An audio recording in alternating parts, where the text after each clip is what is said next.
Dor crônica e AVC são dois problemas de saúde muito frequentes e a gente precisa conhecê-los muito bem. Toda dor é dita como crônica quando ela passa mais de 3 meses. Há diversas causas de dor que ficam crônicas. A maioria das dores que nós conhecemos são dores agudas. A pessoa inflama um dedo, a pessoa machuca alguma coisa, tem aquela dor que logo aquele processo cicatriza e aquela dor vai embora. Quando fica mais de 3 meses, a gente fala que é dor crônica. São várias causas de dor crônica. Problemas na coluna, problemas reumatológicos, dores secundárias a câncer. Também a gente encontra esses casos, essas dores que duram por mais de 3 meses, né? Problemas na coluna e uma síndrome dolorosa muito comum, principalmente em mulheres, que é a fibromialgia. A fibromialgia, ela tem como a dor como principal sintoma, mas a gente consegue observar também outros sintomas importantes nessa doença. Infelizmente ainda não se sabe a causa, como alterações do sono, alterações do humor, a gente chama de labilidade emocional, a pessoa está muito sensível emocionalmente, dorme muito pouco, tem uma fadiga, né? Não tem uma disposição para fazer as coisas, é toda uma síndrome e a dor é também um sintoma muito importante nessa doença. Uma outra dor também muito frequente nos nossos consultórios é a dor de cabeça, a cefaleia.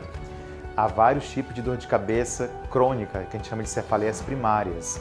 A mais conhecida é a famosa enxaqueca, mas também há outros tipos de dor de cabeça que também duram mais de 3 meses e cada uma precisa de um tratamento adequado.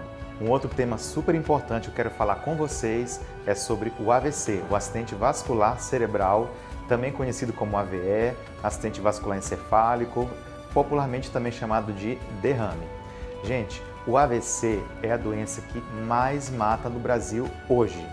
Então é muito importante que a gente conheça o quê? Os principais fatores de risco que levam a essa doença. Hipertensão arterial, sobrepeso, pacientes que fumam, pacientes que têm a glicemia, o açúcar do sangue descontrolado, pacientes que têm colesterol elevado, são os principais fatores de risco que podem levar uma pessoa a ter AVC. Por exemplo, você que anda com a pressão aí já 15, sua pressão já está alta e você precisa controlar esse principal fator de risco que leva uma pessoa a ter um AVC.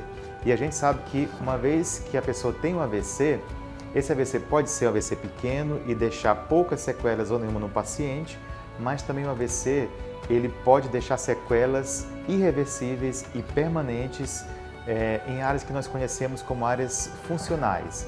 É um paciente que falava e infelizmente não pode falar mais, é um paciente que caminhava, que para de caminhar porque tem um lado do corpo paralisado. Então é uma doença importante que deixa sequelas neurológicas importantes no organismo. Tanto que nós precisamos conhecê-la e evitar essa doença. Agora que eu já falei para vocês sobre essas duas doenças muito prevalentes, que é a dor crônica e o AVC, eu preciso falar para vocês agora do tratamento. Cada causa de dor crônica tem um tratamento, à base de medicação, à base de fisioterapia, né? O AVC também tem um tratamento específico na fase aguda, mas eu queria dar um foco para você aqui na parte da reabilitação.